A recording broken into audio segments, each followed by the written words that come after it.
wale ɲuman dɔn b'o ye Mali kɔnɔ Mali kɔ kan bi ye alamisa ye avril kalo tile 9 san 2026 Mali kunnafoni bɔlɔlɔ sira lajɛbɔ aw minnu sɔgɔlen don an na ni wagati na ni an ka bi kunnafoni di waati selen aw bisimila Mali kunnafoni ka don kibaru kɛnɛ kan.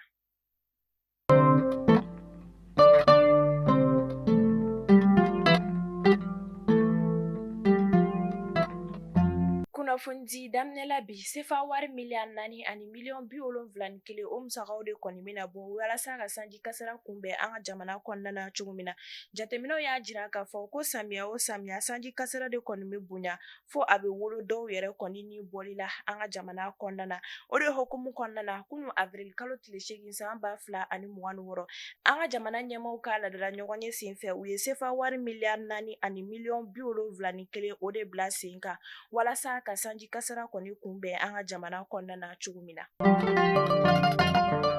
Avril kalo tile 7 san 2026 an ka jamana minisiri min ni ale ka baara ɲɛsinnen lafasali ani kɛlɛkɛrakɔrɔw ka ko ɲɛnabɔli ma an ka jamana kɔnɔna na ni o ye General Sajo Kamara ye ale ye Senegali lasigiden min bɛ an fɛ yan ale bisimila a ka ni bisimilali kun tɛ dɔwɛrɛ ye o de ye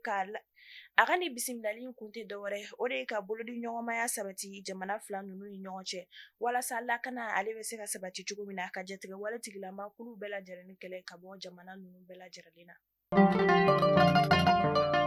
Direction régionale du commerce, de la consommation et de la concurrence mɔgɔw ka ɲinini kɛla sababu ye u taara bɔ taji yuruguyurugulen litiri 600 o de kan Banangabugu Ɲamakɔrɔ fo ka taa se Kalabankoro ma kunnafoniyaw y'a jira k'a fɔ k'u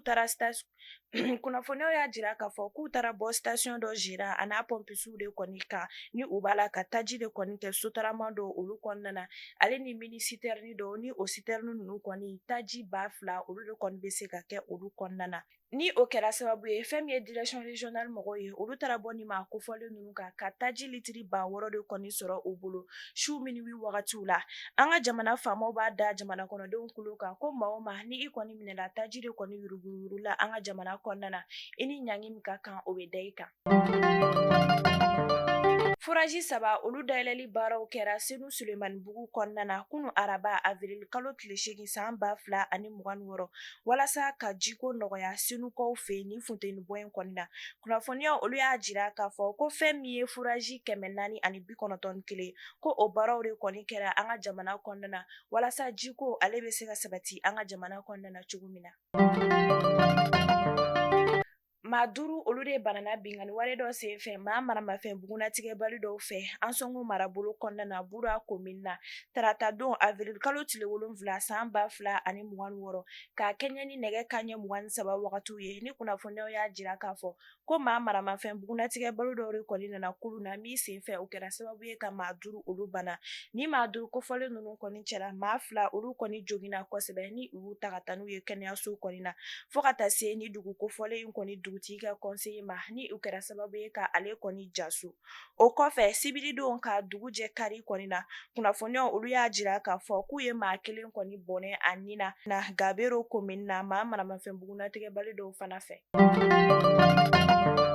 An bɛ taa Segu alcool yuruguyurugulen carton 480 o de minɛla douaniers fɛ Sekoro avril kalo tile 4 san 2026 ni kunnafoniyaw y'a jira k'a fɔ ko ni minfɛnjugu ninnu kɔni minɛla jagokɛla dɔw de bolo ni u kun kelen don ka dogo safinɛ carton dɔw olu de jukɔrɔ walasa fɛn min ye agent de section de recherche et de l'intervention mɔgɔw ye ka olu bila fili la fɛɛrɛw de kɔni sigilen don sen kan walasa ka dankari kɛ minfɛnjugu yuruguyurugulenw na ka bɔ an ka jamana kɔnɔna na ani ka se ka kɛnɛya kɔni sabati k'a ɲɛsin jamana kɔnɔdenw bɛɛ lajɛlen ma.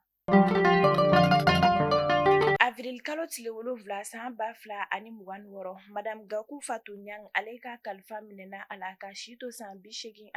la fɛn min ye Madame Gakou Fatou Niang ye ala ma hinɛ an ka jamanakuntigi kɔrɔ Général Musa Tarawele la ale tun ye o ka ministre de l'information des télécommunications de ye o ka fanga wagatiw la an bɛ dugawu kɛ ala ma hinɛ a la.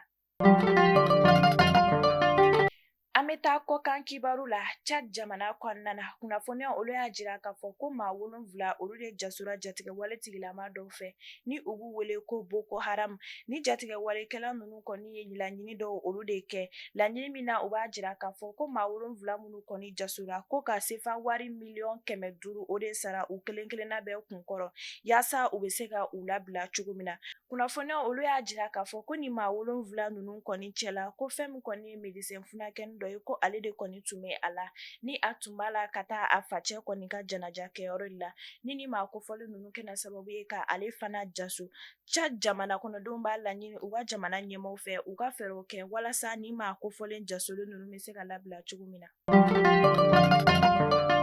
Camerounais mɔgɔ 96 olu de fagara Ukraine jamana kɔnɔna na kunnafoniya olu y'a jira k'a fɔ ko farafinna jamana tunganatagala caman olu de kɔni b'a la ka t'u yɛrɛ sɔrɔ Irisi finitigiya la min na farafin caman olu tora Ukraine ni Irisi kɛlɛ senfɛ